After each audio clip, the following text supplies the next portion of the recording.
Hi mga ka-MB!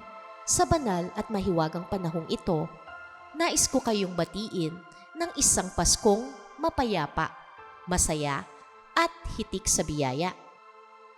Ito ang panahon ng pagsasalo-salo kasama ang ating pamilya, mga kaibigan, ang mga matagal ng kayakap ng puso at maging ang mga bagong kakilalang dumaraan sa ating landas.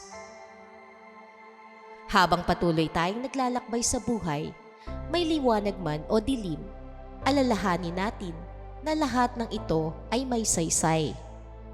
Ang bawat luha, bawat pagsubok, bawat pananahimik ay may dalang aral.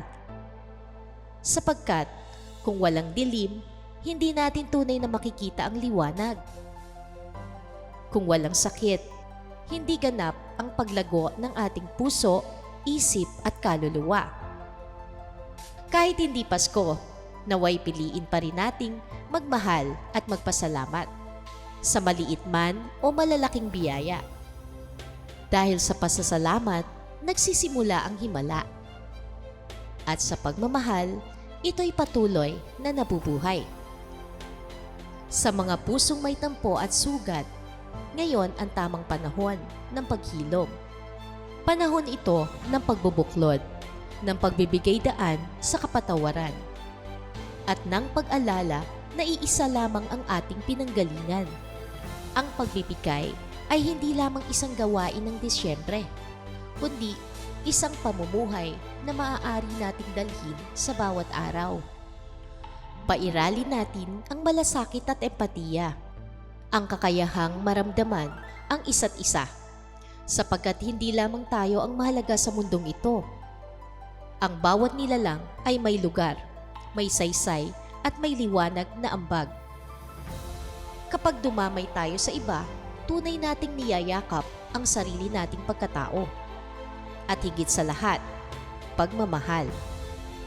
Hindi lamang para sa sarili o sa mga malalapit sa atin, kundi para sa lahat ng anyo ng buhay. Sa mga hayop, sa mga puno, sa kalikasan at sa buong sangkatauhan. Mahalin, igalang, ingatan at protektahan, sapagkat ito ang pamana nating liwanag para sa susunod na henerasyon. Habang tinatapos natin ang kabanata ng taong ito, sama-sama nating salubungin ang 2026 na may bukas na puso, malinaw na intensyon at panibagong pag-asa.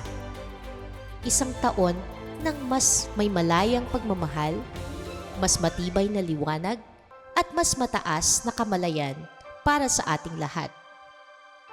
Sabi nga sa awit, kahit hindi Pasko ay magbigayan at magmahalan.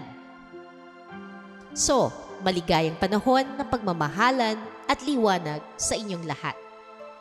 Salamat po sa pagsubaybay at pagtangkilik sa mahiwagang buwan.